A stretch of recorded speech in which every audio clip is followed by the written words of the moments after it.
Hello, hello. Can you hear me? Yep, I can hear you. Can you hear me? I can hear you. You're Oh, you're hanging out at the beach.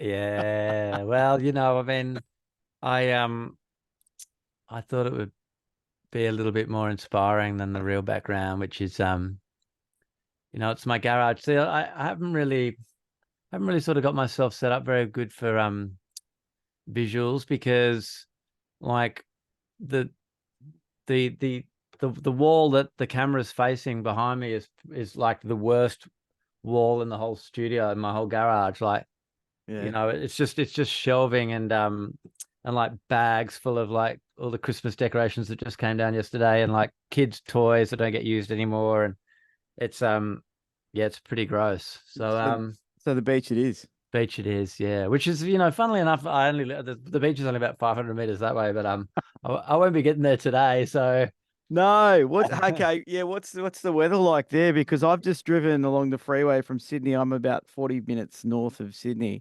and it's okay. just chaos. There's like flooding, and Oh shit, really? there was crashes all the way up. And I'm like, I've got to get there to get this interview done. So Oh shit. I risked my life, but we're here. Yeah, well, it's actually today would actually be a really good day to go down to the beach, but I'm locked into like this is actually like this little sort of half-hour break from my day, which is like it's like a full day of my eldest daughter's we've just bought her a new bed. She starts high school this year and she's decided, no, I want a grown-up bed. So this she had this sort of bunk bed that she's had for 10 years. I've just dismantled that this morning, and then we had to move all this stuff out of it and like a couch out of the spare room. I've got to put that bed back together in the spare room and then build her new bed in Oh, her room. So it's a full day. It's a full yeah. day's work. So yeah, I'm just sort of in between those jobs. How do you go with those sorts of jobs? Do you like getting the tools out from time to time and doing that sort of stuff, or is it a pain in the ass? Oh, it's both. I mean, it is a pain in the ass, but I'm much better at it now than I was a long time ago. It's definitely one of those things that, the more you do it, the better you get at it. So yeah, I mean, I wasn't really sort of brought up or taught anything about tools or making things. Yeah. Had to really sort of learn it as I go. But no, I mean, I can, flat packs don't scare me. Flat packs don't frighten me. And I can. During COVID, actually, during all the lockdowns, because I'm in Melbourne, just out of Yeah. Melbourne, obviously. So spent many, many months in lockdown over the last few years, and totally did a lot of pretty average home renovating during that time. Made a lot of mistakes, learned a lot from making mistakes. It's good though. It was a good time to get stuck into that sort of stuff, hey, because there wasn't much else we could do. Yeah, well, that's it. I mean, yeah, I was, actively looking for stuff to do. And I didn't find that period of time very inspiring creatively at all. I know some people, um, Wrote albums and stuff. Yeah. yeah, some people were really I just made a solo record when it all kicked off. So, there was a feeling of like, uh, anything that I sort of created then, it was going to be, there was just going to be years and years before I would be able to do Mm. anything with it anyway. I don't know. I guess I just felt a little bit deflated by it all and definitely looked for things to do that weren't music related during that time.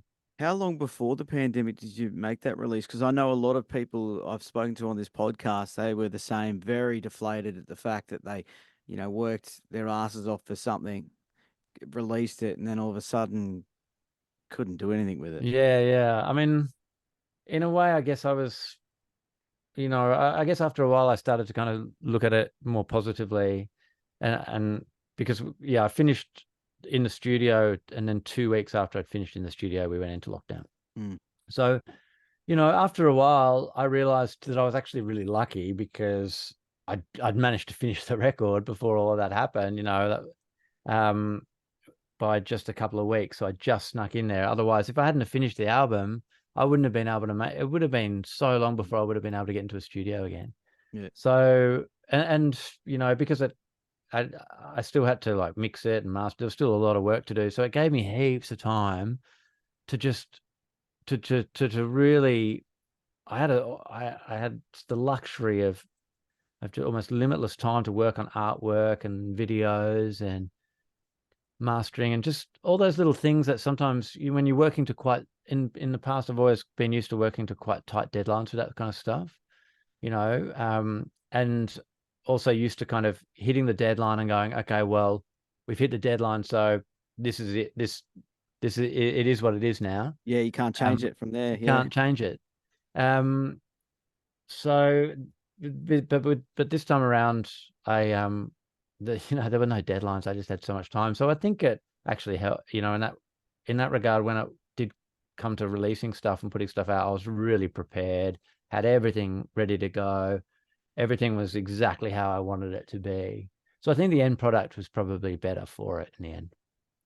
But that was going back. I mean, God, I was going back to 2021 now. We've just into 2024. So it still feels pretty fresh to me, like that time in a weird way. And because I didn't get to tour the album as much as I would normally have, it was really hard to tour it at all. The music and the album itself still feels really fresh to me, even though it's getting on to 3 years old, because I haven't, I haven't exhausted, my love for it from playing 200 gigs, since making the record. So yeah, it's all still really kind of fresh. So, I mean, I guess that's a kind of a good thing in a way too, because I still really love the record, even though it's years old now. Well, that's good. I'm glad that you're not sick of it. Yeah, well, I mean, sometimes that can happen. I mean, oh, totally. Sometimes you finish a record and you just think, well, you're not sure if this is even any good. What have I done? I mean, there can be a lot of doubt and everything. And sometimes, you make a record and it doesn't turn out the way that you envisaged it or how you heard it. And so it's pretty rare to like finish an album and be like, oh, this is just, everything is exactly how I wanted it to be. Like, that's a really kind of rare, in my experience anyway, a rare position to be in. So pretty lucky to be in that position with the last one. Yeah, absolutely. I caught you guys in action at Good Things Festival in December. Oh, yeah. Jebediah, yep. Yeah, Jebediah, yeah. And there was two things I was thinking while I was there watching this. I was thinking, how old are these cunts? No, you guys look pretty good for you guys look great. But I was thinking, how many festivals are these guys played at? Because I just remember like, Big Day Out 2000. Like, I mean, you guys have been doing the festival scene for a long time. And the other thing that I noticed when I was watching you guys was I bumped into a mate in his 50s. I bumped into a girl I know in her 30s. I bumped, like I feel like there's so many people come and see you from all different sort of age brackets, and I just think that it's such a cool thing that your music can do that, because not everyone can do that. And there was even another friend in the early 20s, and I was like, this is amazing. Like, just looking around at the crowd and how many people were there, and does that sort of blow you away, that sort of thing? Of course it does. I mean, most of it blows me away. I think a lot of that is just a kind of byproduct or a consequence of just being around for as long as we have. I mean, Sorry, that's my dog. Oh no, I didn't even hear anything. But like, if you compare now to when we first started, the first few years of the band, I remember, our audience was, it was a very narrow kind of demographic. I mean, we were when we first started, most of us were teenagers still ourselves, and we sort of had a kind of quite a big all ages following before we had an overages following in that first year or two. And so it was very much like we were playing to our peers, like everyone in the audience kind of, was around about our age, and there weren't really many people over the age of the early 20s at all, right? Yeah. So everyone was pretty much like between the age of 16 and, early 20s or something. But I mean, when you stuck around for as long as we have, you have that audience that kind of follows you and grows with you. And so, all those people from the beginning that have hung around, they're all sort of our age now, just sort of in, mid 40s to getting on to Brett turns 50, drummer turns 50 this year. He's the old man of the group. Is So he the you've got old that. cunt? He's the old, yeah, I shouldn't say that word again. I so I was okay saying it when I was like voicing somebody else. I was voicing you. Yeah, But, yeah, yeah. But now talk about members of the band. Yeah. but then what I've noticed happening, and this has really been very more recent. Yeah, I mean, I guess you go through these sort of waves. Like, I think when Kosciuszko came out, which was over 10 years ago now, the last Jebediah record, when that came out, like, we had this new sort of audience of people who maybe got into the band during the time when we were sort of on hiatus, as we called it, or in between records, and maybe hadn't seen us before.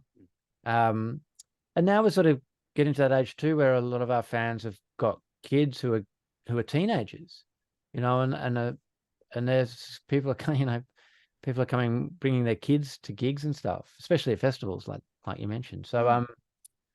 So yeah, I think it's just what happens when you've been around a long time. Your audience just, just really diversifies, and yeah, it's amazing. I mean, I'm blown away that we still have an audience at all. I'm blown away that after all these years, we can still play a festival like that, and lots of people turn up to watch, and regardless of who they are, I'm just, I'm just so grateful that we still have the opportunity to do it. Um, Early days, you guys are like, Jebediah weren't a band that was sort of just slapped together and let's try and get these boys famous, boys and girls famous, like record labels can do. You guys really worked so hard, and I think you guys got noticed early on just simply because you were bringing big crowds, right? We in Perth, when we first started, we did get, our audience grew pretty quickly. And again, that was mostly, it was a young, all ages kind of scene. But we played all the time because we didn't really, that was just how we knew, that was just how we figured that's how it worked. I mean, like, we had, before starting the band or during the sort of time of the band starting out, we were all ages punters ourselves. And we used to go and watch like UMI and Magic Dirt or Tumbleweed. Um, whenever they would tour, and so that was how we learned what being in a band was, by watching what those bands did. And really, all we just go, well, okay, well, if we want to be in a band, if we want to have fun and do this band thing, then that's how you do it. You play as much as possible, and you hit the road, and you play gigs. I mean, we never even used to think about, I've mentioned this before, but I never used to have like fantasies about going to the studio. I guess like some people are like fantasize about making a record, like going to the studio for the first time.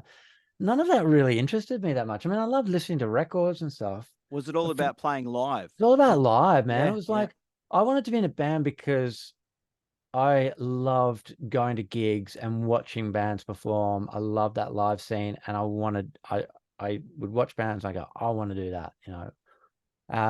That's what it was all about. It was all about playing gigs. That was what being in a band meant to us. And the idea of going into the studio and recording songs, that really only came along later, and it came along when record companies started showing interest in everything. It's like, oh, well, obviously that's the whole point of signing a record deal is to make a record. So, but really, and that sort of stuff, it for the first year of the band, I don't recall it ever really entering my mind that much about Yeah.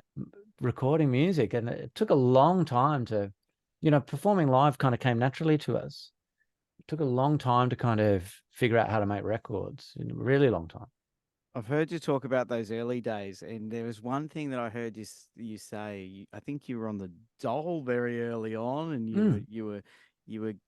One of the things you said was that back then you could actually live off it, right? And Yeah. and be creative, um, and that helped all of you guys. Gyroscope has a very similar story as well. Mm. But that's an amazing story. What, you're on $200 a week, you're paying $40 rent. Yeah, I mean, I'm not sure if it was it 200? Yeah, I was definitely paying $40 a week in my first share house for my room.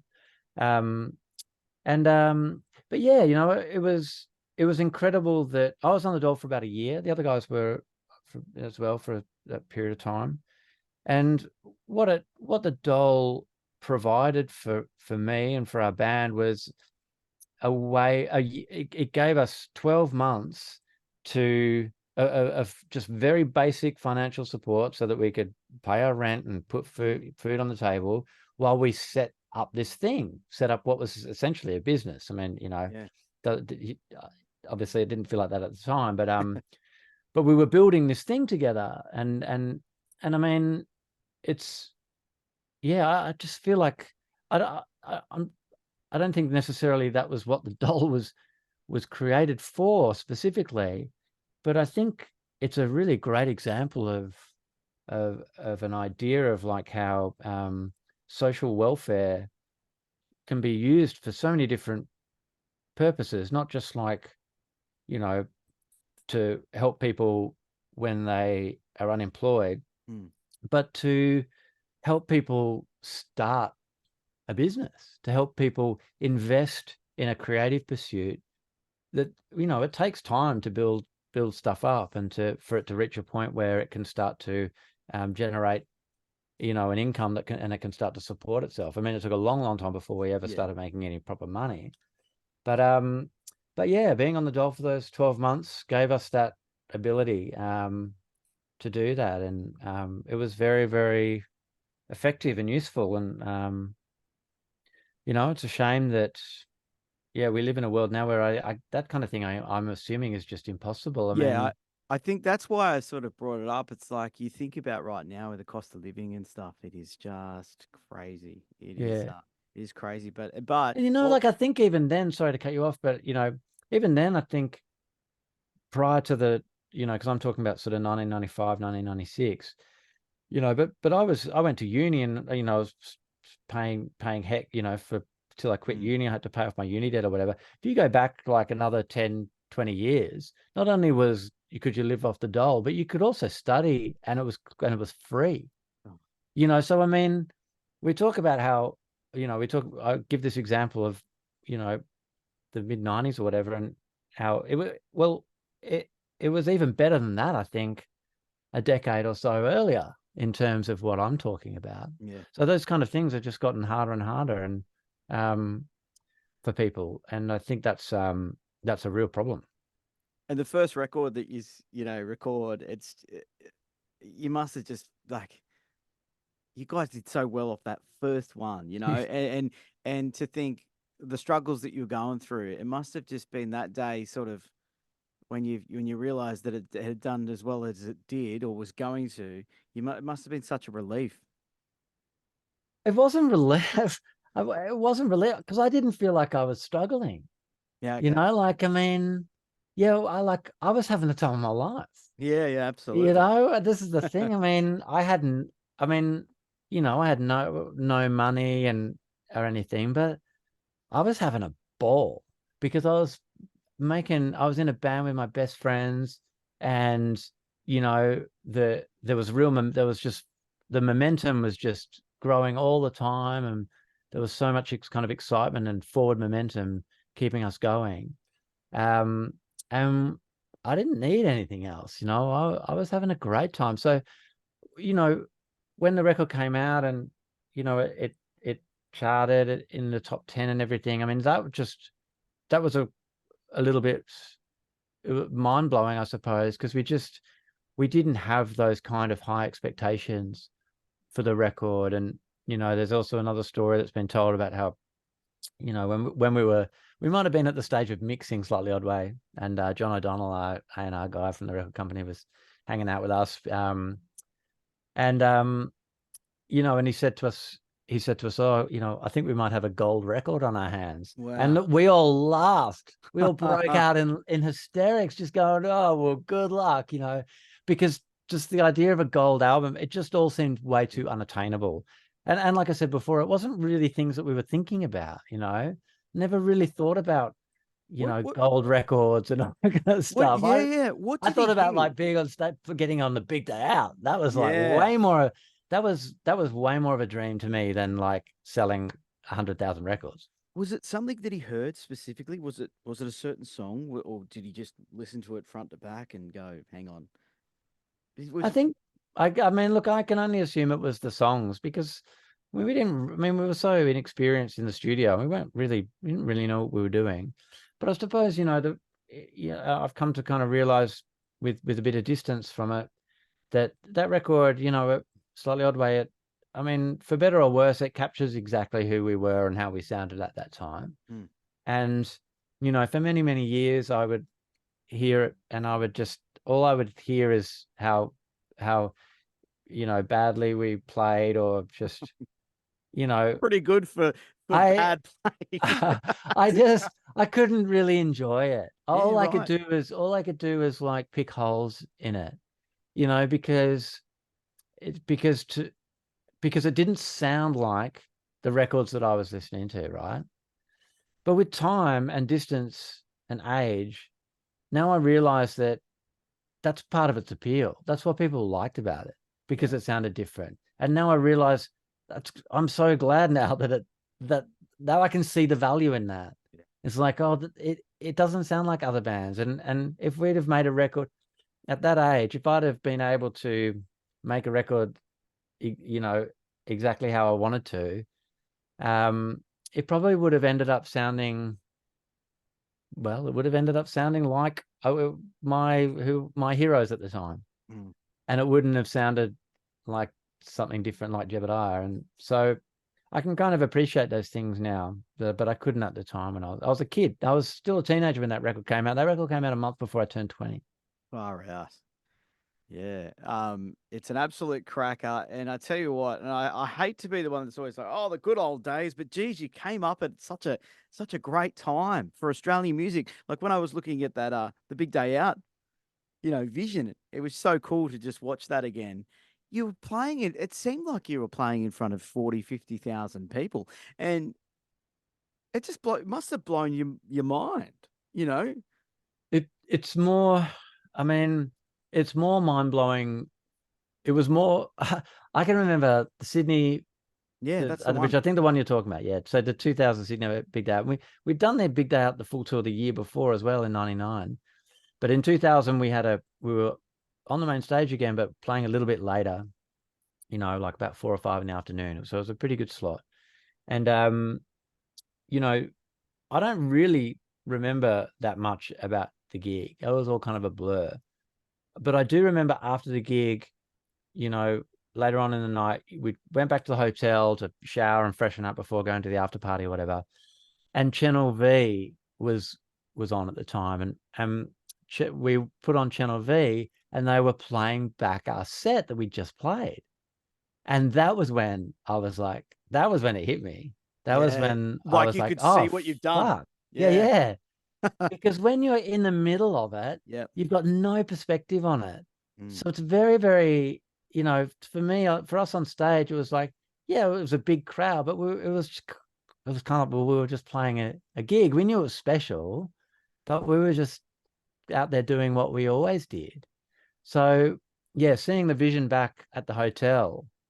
I mean, I remember us all sort of gathering around the TV and being a bit like, oh shit, and because you'd see Vision of the whole crowd all the way back, and you just could see things that you just couldn't see Yeah. from on stage. So yeah, I mean, and that really was, that was in 2000. That was kind of like I kind of mentioned before. I mean, the idea of playing the big day out was kind of like, that was like our Olympic Games, I, like the ultimate for us. I was gonna say it's like it's so validating, right?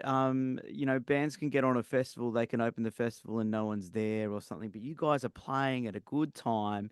The crowd is involved, the crowd is loving it. There's stacks of people there. You must sort of look at that moment and go, "Oh, I suppose we're pretty good." Well, I definitely looked at that moment and got up and thought, well, there's a lot of people there. and probably a part of me thinking, geez, I wish we were a bit better. Um, but but yeah, I mean, like that's to me that's the that's the kind of peak. I mean, like the sort of commercial success in terms of record sales and the kind of awards and rewards that kind of come along with record sales were all lovely. They were all fantastic too, really enjoyed that stuff. But but playing the big day out was kind of like, that was realizing a dream that we had as kids, when we were in the crowd going to our first big day out. And just before we'd even formed the band, but the idea of like, oh, maybe being in a band one day and being at the big day out just seemed like that would be the absolute ultimate. So yeah, it was, a real, that kind of period of time was a real highlight purely because, that was only 5 years after we formed. We did lots of great shit after that as well. I mean, we went toured America after that big day out, and that's a whole other story. But yeah, it felt like the realization of a dream far more than any other part of the band did, That was actually my favorite big day out too. That I think Blink 182 were there, and We with the we Foo went on Fighters. after Blink 182. Oh, right. So you were We went on directly after Blink 182. right. Crazy, right? Because I used to go. I bought Blink 182 records. I remember going as an all-age kid going to see them play for the first time in Fremantle when they were supporting Pennywise. Yeah. And to be going on after a band like that, I mean, it was that was pretty wild. Do you get to hang out with many of the bands at the big day out? Is it a big hangout fest, or do you just go back to your trailers and sort of chill out?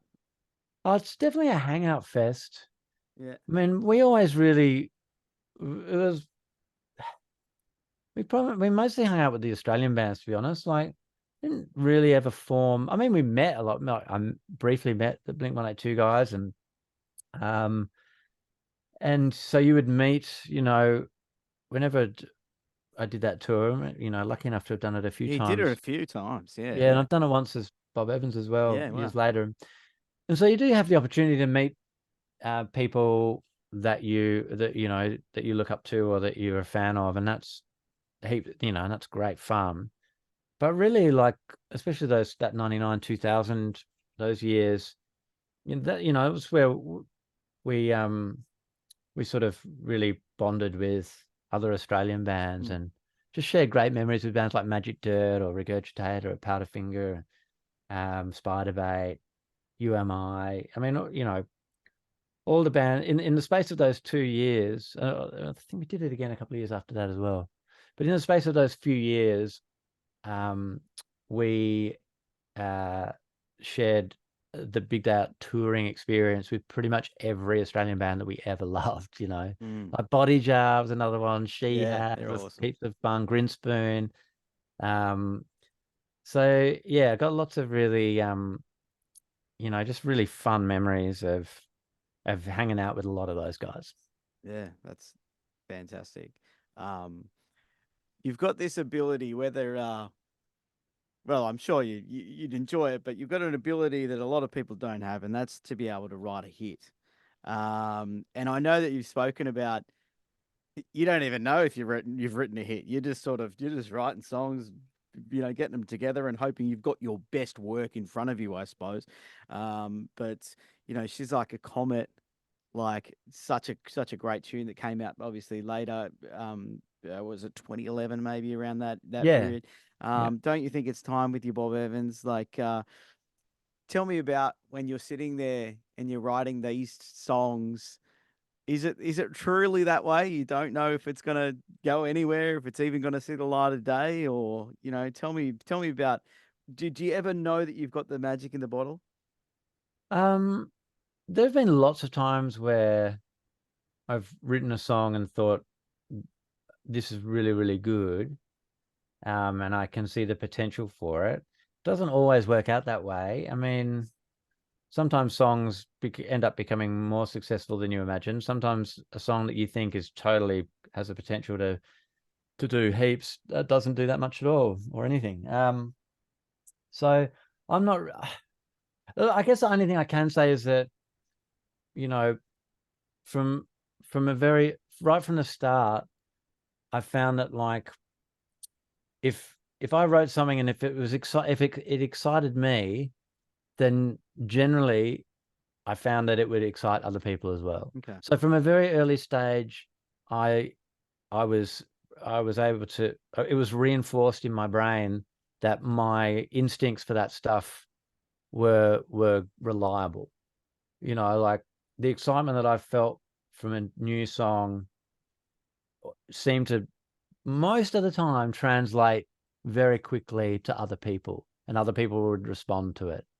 So that sort of reinforced in my mind very quickly that, you know, that my intuition to that for that sort of stuff was good. And so um you know, and that's been a good thing because I've always had that as a guiding as a sort of guiding force, you know, like um it doesn't, and like I said, it's you know, far from it being a 100% success rate. Sometimes I feel like I've written something that isn't just going to blow people's minds, and it doesn't. But also too, like, um, you know, before I before I started Jebs and started going out to gigs and seeing bands and getting into Triple J and all that kind of stuff, in the sort of years before I discovered that world, I was a kid who listened to the radio all the time, and then like I've always really loved pop music. Yep. Um, just I've always loved melody. It's been very difficult for me to ever really kind of get into music that doesn't have a strong melodic kind of quality. It's just what I like.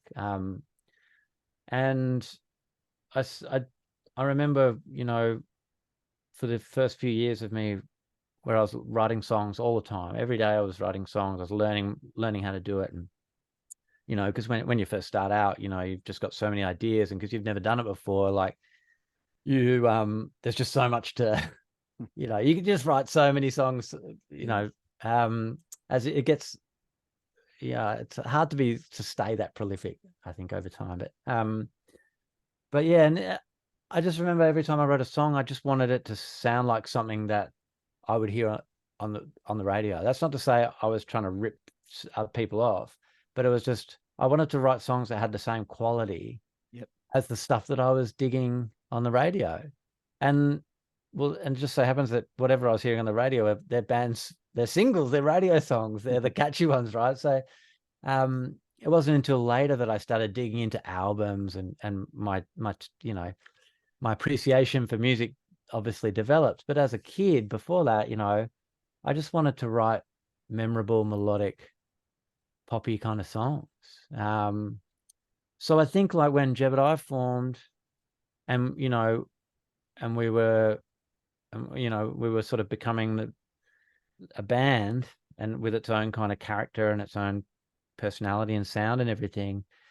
I think that sort of melodic sensibility that I always had, just I just kind of filtered it through the Jebediah prism, you Right. know. So that's why Jebediah kind of, I suppose, always had that sort of pop sensibility. It was probably that was, I guess, my influence. You know, if those three guys played with somebody else, you know, probably could be a lot less melodic. Probably, I don't know, but yeah, it was just something that's just always kind of been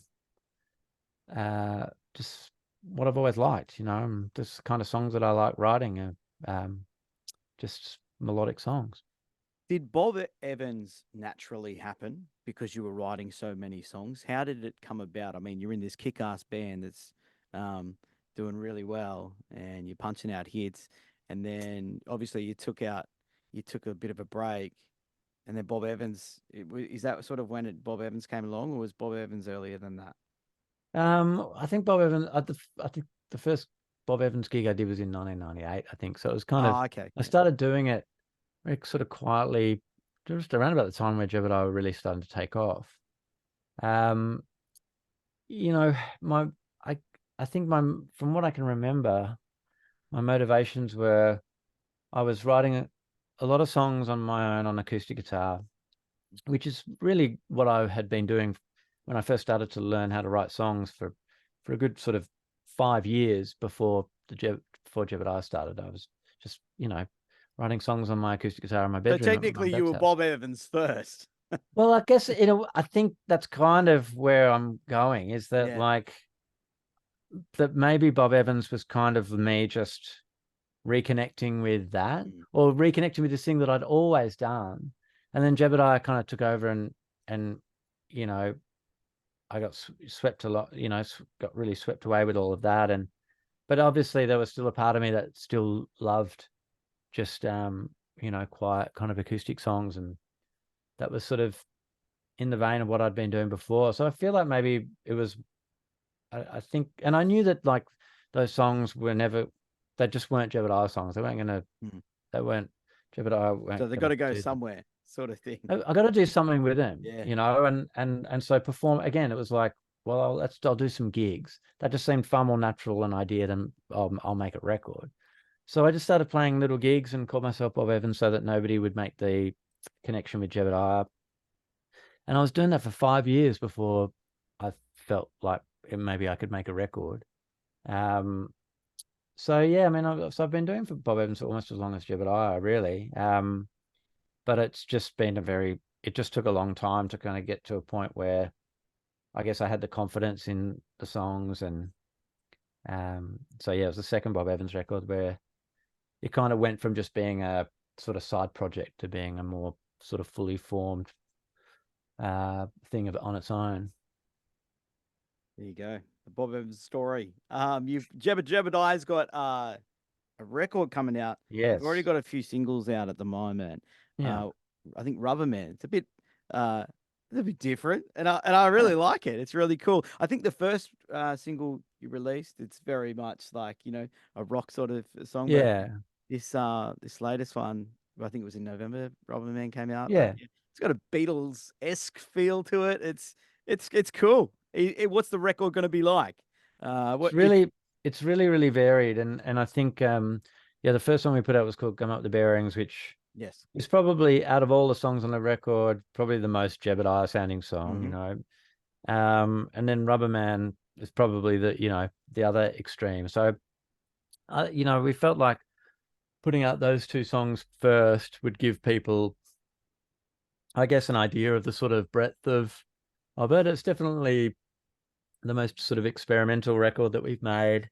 Um, which isn't to when I say experimental, isn't to say that it's inaccessible, but for Jebediah, in the Jebediah world, it's yeah, by far the most kind of experimental that we've been in the studio. And yeah, I think hopefully Rubber Man kind of gives an indication of that.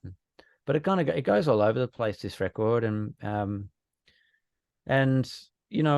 which I think is what I'm kind of proud about is that I think after all these years, and after it's been 10 years since the last record and the band's been together for such a long time, like, to put out another record now that was just offering the same kind of thing that we'd done before, I think, oh, what would be the point? I mean, so I feel like if we're going to make new music, it's got to offer something new. It's got to offer something different. And I think that's what I like the most about the record. That yeah, it's there's stuff that sounds different to anything we've done before, and for a lot of people, Rubber Man, or some people didn't even recognize it as a Jebediah song. Yeah, So, well, um, so yeah, I think it's it took a long time to make. It was 5 years in the making. So shit. because it happened because we started making that record in 2018, and then that was in Perth, and then of course COVID hit, and so for 2 years, me and Brett, who lives in Melbourne, the drummer, my brother, we couldn't get into Perth for 2 years, so it was sort of put on hold, and all sorts of sort of personal dramas during that time as well, and it was just a real labor of love. That's the other thing too. We had no label. We had no one telling us, oh, we need a record, or Is that a good feeling though?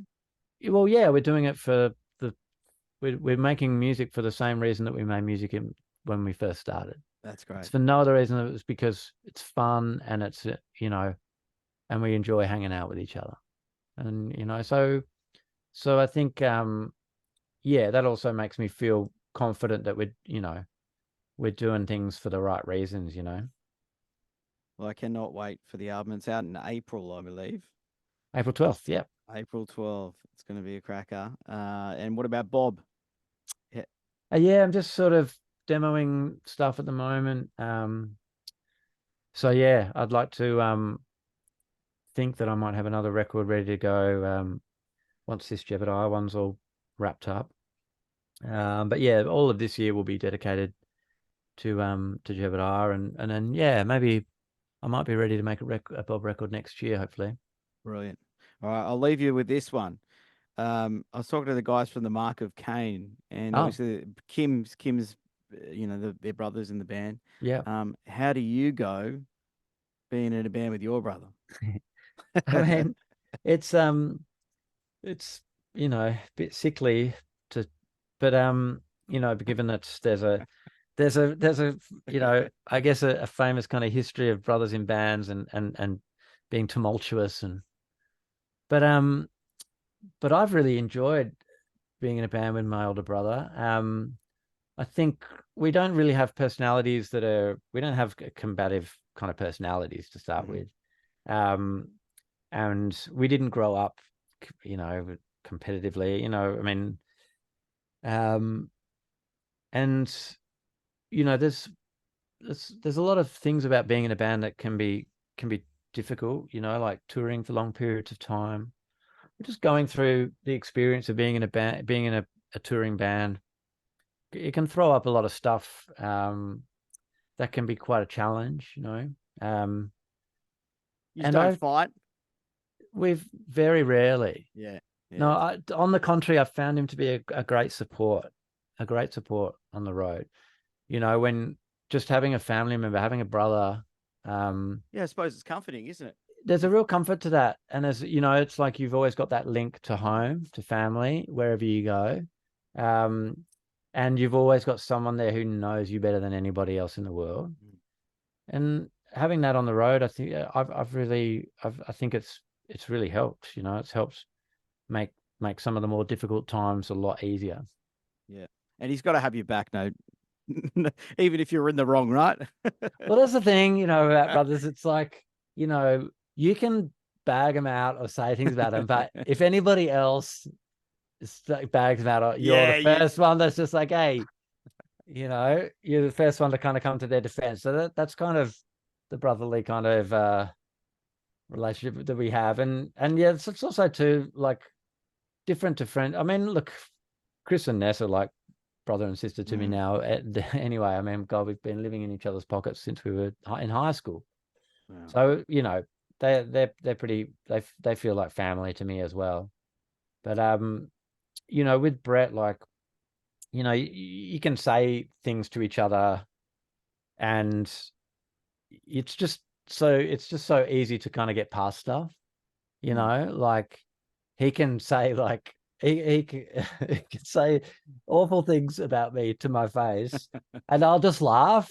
Yeah, yeah, yeah, Or if it does, if it does piss me off, like you just get past it so quickly. yeah. Whereas, with friends and our other people, that stuff can take a while. It can take a while to That's kind of right.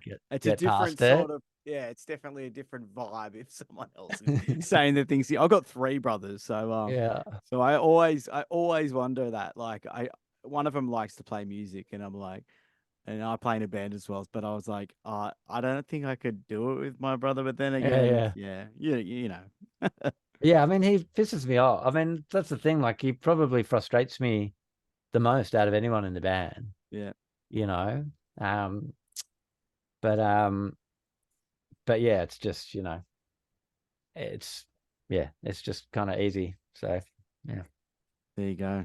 Well, Kevin, thank you so much for jumping on the Street Press podcast Thanks, today. Sean. Cheers. We covered a lot of ground, and all the best with the release of the new record. It's going to be awesome. I'm really, really keen to listen to it, Thanks, man. and I'm sure a lot of the Jebediah fans are as well. Hope so. All right, I'm Alright. gonna go build a bed. Yeah, good on you, man. See you, mate. See you, mate. Mate.